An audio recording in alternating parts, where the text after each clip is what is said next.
Episode की शुरुआत में हमें लीडर को दिखाया जाता है जो कि काफी छोटी हो गई होती है और बाई के हाथों में होती है। ये देखने के बाद लीडर बाई से कहती है कि आखिर तुमने मेरे साथ क्या किया, मुझे छोड़ दो। फिर बाई उसके गालों को दबाते हुए उससे कहता है कि मैंने तुम्हें अर्थ वेन के साथ सील कर दिया है, जिसके वजह से तुम्हारे अंदर बहुत ज्यादा ऑरा है और तुम सिर्फ एक पपेट बनकर रह चुकी हो। ये सुनने के बाद लीडर बाई से कहती है कि मैं अभी भी इंजॉय करना चाहती हूँ, मैं किसी के हाथ की कठपुतली नहीं बनना चाहती। फिर बाई सिक्स्थ वेनेरेबल की तरफ देखता है और उसे कहता है कि अच्छा तो तुम सिक्स्थ वेनेरेबल हो। ऐसा कहकर बाई उस लीडर के पपेट को सिक्स्थ वेनेरेबल की तरफ फेंकते हुए उससे कहता है कि मैं ये तुम्हें दूंगा। सिक्स्थ वेनेरेबल उस पपेट को अपने हाथ में पकड़ लेते हैं। उसे देखते हुए सिक्स्थ वेनेरेबल काफी हैरान हो रहे होते हैं। तभी उस पपेट के अंदर से काफी ज्यादा ऑरा बाहर निकलने लगता है और लीडर को इस हालत में देखते हुए सिक्स्थ वेनेरेबल उससे कहते हैं कि ये कितना रेडिकुलस है। उस पपेट के अंदर से जो स्पिरिचुअल पावर बाहर निकल रहे होते उस स्पिरिचुअल पावर सीधा सिक्स्थ वेनेरेबल के अंदर जाने लगती है। ये देखने के बाद सिक्स्थ वेनेरेबल कहती है कि इसके अंदर से जो स्पिरिचुअल पावर बाहर निकल रही है, ऐसा लगता है कि वो मेरे शरीर पर जितने भी बाल है उसे लपेट रहा है और मैंने अपनी जिंदगी में कभी भी इस तरह का एक्सपीरियंस नहीं लिया है। इतना कहने के बाद सिक्स्थ वेनेरेबल जमीन के ऊपर बैठ जाती है। ये देखने के बाद भाई उससे पूछता है कि क्या तुम ठीक हो। फिर सिक्स्थ वेनेरेबल अपनी वेपन यानी कि उस लकड़ी का इस्तेमाल करते हुए खड़ी होती है और भाई से कहती है कि आखिर इस हैंड पपेट के साथ क्या मामला है, आखिर इसके अंदर इतनी ज्यादा स्पिरिचुअल पावर क्यों है। ये सुनने के बाद भाई उससे कहता है कि ये इसलिए क्योंकि इसकी जो बॉडी है वो अर्थ वेन के साथ कनेक्टेड है। इसका मतलब ये है कि ये स्पिरिचुअल एनर्जी की एक चलती फिरती आई है, जिसकी वजह से तुम्हारी बॉडी जब इस पपेट के साथ कांटेक्ट में आएगी तब तुम्हारी बॉडी जो अर्थ की स्पिरिचुअल क्यू है उसे एब्जॉर्ब करेगी। और इसीलिए मैं इसे मेरी जो डिसाइपल है उसके लिए कल्टीवेशन मटेरियल बनाने की प्लानिंग कर रहा हूँ और मैं इसे सेफ रखने की जिम्मेदारी तुम पर छोड़ता हूँ। ये सुनने के बाद जो सिक्स्थ वेनेरेबल होती है वो एक डरावनी से हंसते हुए उस लीडर की तरफ देखती है और कहती है कि अगर मैं इस पपेट को छूकर स्पिरिचुअल एनर्जी को एब्जॉर्ब कर सकती हूँ तो फिर। ऐसा कहने के बाद सिक्स्थ वेनेरेबल उस पपेट को चाटने लगती है। ये सब देखकर लीडर सिक्स्थ वेनेरेबल से कहते हैं कि मुझे चाटना बंद करो। तभी जिस केव में मनमन और ल्यू होते हैं उस केव के अंदर कोई घुस रहा होता है। ये देखने के बाद मनमन कहती है कि लगता है कि कोई अंदर घुस रहा है, इसे जाने दो। फिर वो ल्यू से कहते हैं कि जैसा कि मैंने तुम्हें अभी कहा, तुम्हें इस लाइफ में भटकना नहीं है, मेरी सलाह सुनो। फिर हमें दिखाया जाता है कि उस केव के ऊपर से काफी ज्यादा पत्थर नीचे गिरने लगते हैं। ये देखने के बाद मनमन चिल्लाते हुए कहती है कि आखिर सिक्स्थ वेनेरेबल क्या कर रही है। फिर वो अपने आजू बाजू शील्ड बनाकर कहती है कि उसे वापस आने दो, मैं उसे बहुत मारूंगी। तभी वहां पर बाय आ जाता है और मनमन से कहता है कि क्या तुमने मेरी डिसाइपल को किडनैप किया है। उसे देखने के बाद मनमन उससे कहती है कि क्या तुम इस लाइफ में लियो के मास्टर हो। यह सुनने के बाद भाई उससे कहते हैं कि हाँ, मैं उसी का मास्टर हूँ। यह सुनने के बाद मनमन उससे कहते हैं कि अगर ऐसी बात है तो तुम्हें लियो को बताना चाहिए कि जो इमोर्टल कल्टीवेशन है उस पर गिव अप कर दो। जो इमोर्टल कल्टीवेशन है वो सिर्फ एक स्कैम है। अगर लियो उसी के ऊपर टिके रही तो वो फिर से गलत रास्ते पर चलेगी। यह सुनने के बाद भाई उससे पूछता है कि तो फिर क्या होगा अगर लियो फिर से गलत रास्ते पर चली जाए तो। जो गुड और इविल है वो इस दुनिया के द्वारा दी गई डेफिनेशन है और जहाँ तक रही इमोर्टल कल्टीवेशन के बाद वो स्कैम है या नहीं, वो हमारी जो सेल्फ डेफिनेशन है उस पर डिपेंड करता है। फिर भाई अपने हाथों में एक छोटे से यूनिवर्स को दिखाते हुए भाई से कहता है कि तुम्हारा जो यूनिवर्स है वो तुम्हारे दिल से आता है और मैंने तुम्हें जो कुछ भी सिखाया है वो दिल से कल्टीवेट करना सिखाया है। ये सुनने के बाद मनमन चिल्लाते हुए भाई से कहती है कि फिर क्या होगा जब लियो फिर से क्यूआई डिविएशन के सामने झुक जाए तो। ये सुनने के बाद भाई उसे कहता है कि जब तक मैं लियो के आसपास रहूंगा तब तक वो जैसा चाहे वैसे कल्टीवेट कर सकती है। ये सुनने के बाद मनमन भाई से कहती है कि मैं और लियो हजारों सालों से लाइफ और डेथ से गुजर चुके हैं, तुम सिर्फ बकवास कर रहे हो, इसकी वजह से तुम्हें यहाँ पर कुछ भी नॉनसेंस बोलने का राइट नहीं है। ये सुनने के बाद भाई काफी गुस्सा हो जाता है और अपने ऑरा को भी रिलीज करने लगता है और उसे कहता है कि मुझे इसलिए ये बोलने का राइट है क्योंकि मैं उसका मास्टर हूँ। ऐसा कहने के बाद भाई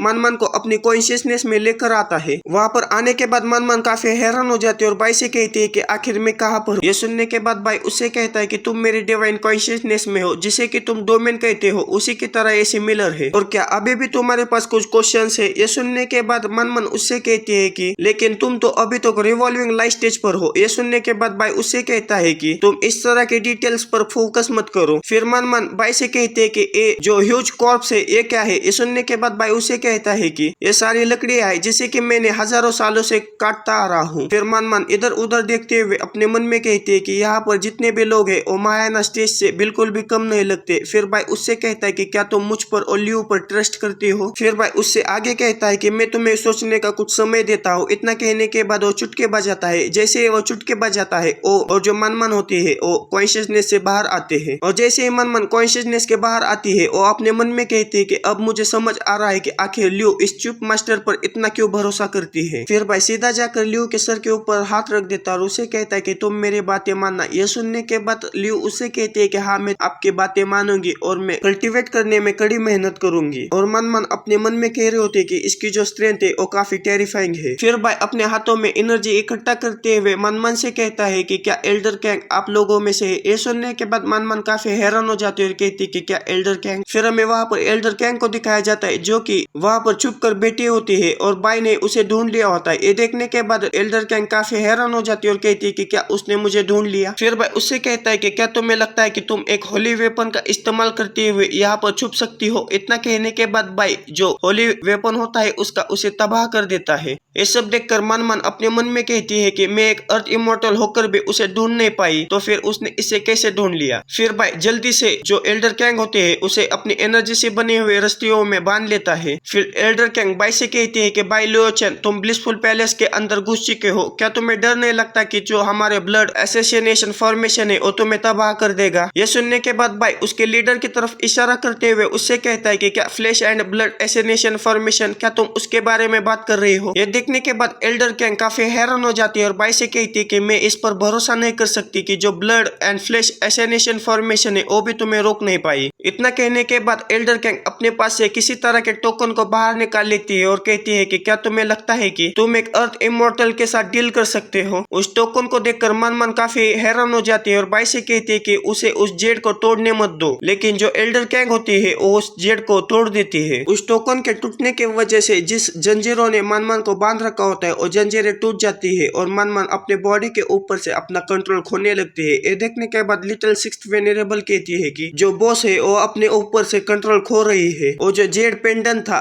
वो बॉस के ऊपर जो चेंज थी उसे कंट्रोल करता था। एक बार वो चेन डिसअपीयर हो जाए तो उसकी जो रिस्ट्रेंट होती है वो चली जाती है। फिर हमें मनमन को दिखाया जाता है जो कि पूरी तरह से आउट ऑफ कंट्रोल जा चुकी होती है और लिटिल सिक्स्थ वेनेरेबल बाई से कहती है कि जो बॉस की कॉन्शियसनेस है वो डेथ क्यूआई के द्वारा निगल ली जाएगी। और हमें मनमन को दिखाया जाता है जो कि काफी खतरनाक नजर से बाई और लियो की तरफ देख रहे होते हैं। ये देखने के बाद एल्डर कैंग काफी अजीब तरह से हंसते हुए कहते हैं कि सब लोग मर जाओ। फिर हमें मनमन को दिखाया जाता है जो कि लियो और बाई के ऊपर हमला कर देते हैं, लेकिन बाई जल्दी से अपने सामने एक एनर्जी की शील्ड बना लेता है जिसकी वजह से उसका हमला उन्हें नहीं लगता। फिर बाई जल्दी से अपनी 4 स्टार डिवाइन टालिस्मन का इस्तेमाल करता है। तभी सिक्स्थ वेनेरेबल बाई के पास आते हुए उसे कहती है कि जब पिछले बार बॉस ने अपने ऊपर से कंट्रोल खो दिया था तब 3 महायाना स्टेज के कल्टिवेटर्स ने अपनी जान खो दी थी और बड़ी मुश्किल से उन्हें सील करने में कामयाब हो गए थे, और अब हम क्या करेंगे। और एल्डर कैंग हंसते हुए कहते हैं कि ये मत सोचना कि तुम यहाँ से आज जिंदा जा पाओगे। यह सुनने के बाद भाई उससे कहता है कि तुम कितनी ज्यादा नॉइस करती हो। इतना कहने के बाद भाई उसके मुंह को बंद करता है और साथ ही में लिटिल सिक्स्थ वेनेरेबल के भी मुंह को बंद करता है। फिर भाई उस तालिस्मान को लियो की तरफ देते हुए उसे कहता है कि इसे पकड़ो। तभी मनमन अपनी सोल स्टेप का इस्तेमाल करते हुए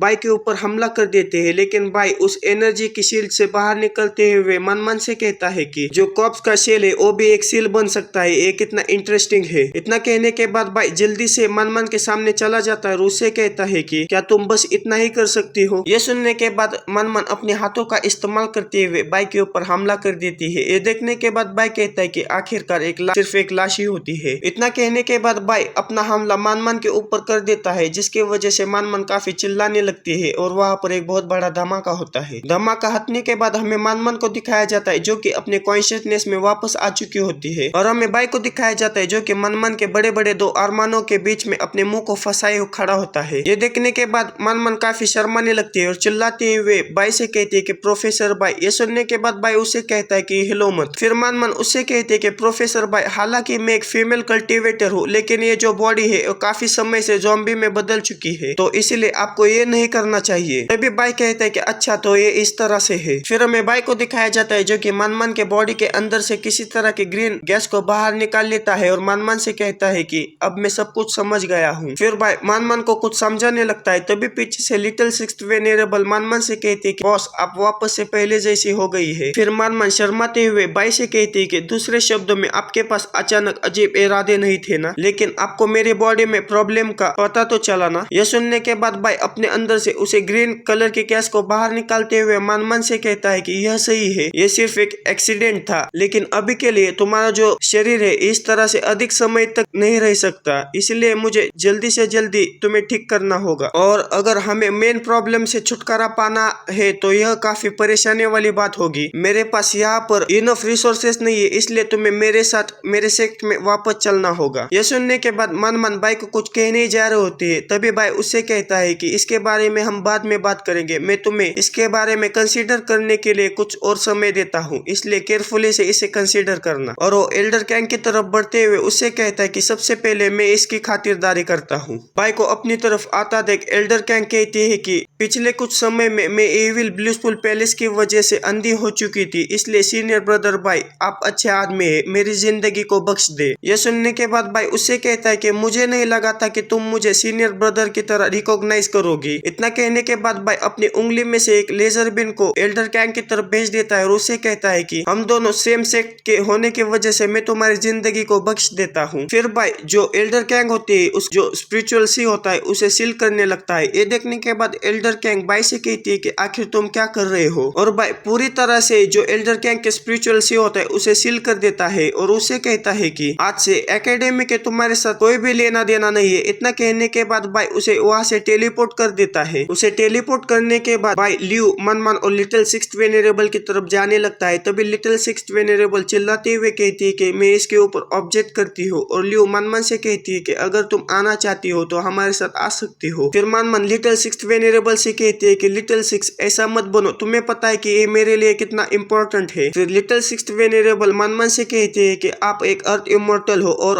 तुम एक रिवॉल्विंग लाइफ स्टेज के आदमी के साथ कैसे जा सकती हो। तभी भाई उनके पास आते हुए मन से कहता है कि क्या तुमने उसके बारे में सोचा, क्या तुम हमारे साथ चल रही हो। यह सुनने के बाद मन लियू की तरफ देखती है और लियू उसे कहती है कि हमारे साथ चलो। तभी मन भाई के सामने झुकती है। ये देखने के बाद भाई उससे कहता है कि कॉर्प इमोर्टल इसका क्या मतलब है। यह सुनने के बाद मन उनसे कहते हैं कि मास्टर मुझे कैंग मन को अपनी डिसाइपल के तौर पर एक्सेप्ट करो। ये देखने के बाद भाई उससे कहता है कि तुम सिर्फ मुझे फॉलो कर सकते हो, तुम्हें मेरे डिसाइपल बनने की कोई भी आवश्यकता नहीं है। तभी भाई के सामने सिस्टम का विंडो अपीयर हो जाता है और सिस्टम उससे कहता है कि कांग्रेचुलेशन होस्ट, आपने जो लास्ट पीस है वर्ल्ड टास्क का उसे एक्टिवेट कर दिया है। फिर सिस्टम भाई को टास्क देता है कि आपके जो डिसाइपल्स है उनमें से किसी भी डिसाइपल को 3 दिन के अंदर अर्थ इमोर्टल रियलम के ऊपर पहुंचाना होगा। अगर आपने ऐसा कर दिया तो आपको रिवार्ड में वर्ड टास्क को एक्टिवेट कर दिया जाएगा और आपको मिस्टीरियस ब्लाइंड बॉक्स और हेवनली दाव फ्रेगमेंट एक दिया जाएगा। और अगर आपने इस टास्क को फेल कर दिया तो आपके पेनल्टी के तौर पर आप आपका जो सिस्टम है उसे परमानेंटली खो देंगे और आपकी जो स्पिरिचुअल क्यूआ है उसे जब्त कर लिया जाएगा। ये देखने के बाद भाई उससे कहता है कि तुम इसे इतना बड़ा एक पर्पस के वजह से कर रहे हो ना। फिर हमें रात का सीन दिखाया जाता है जहाँ पर एल्डर कैंग किसी जंगल से गुजर रही होती है और जाते हुए कहती है कि कितने घंटे हो गए हैं लेकिन मैं इस फॉरेस्ट के अंदर अभी भी क्यों फंसी हुई हूँ। आखिर उस बाई लोचेन की हिम्मत कैसी हुई मेरी जो माउंटेन सी क्यों है उसे क्रिपल करने की, उसे इसके लिए भुगतना तो पड़ेगा। तभी उसे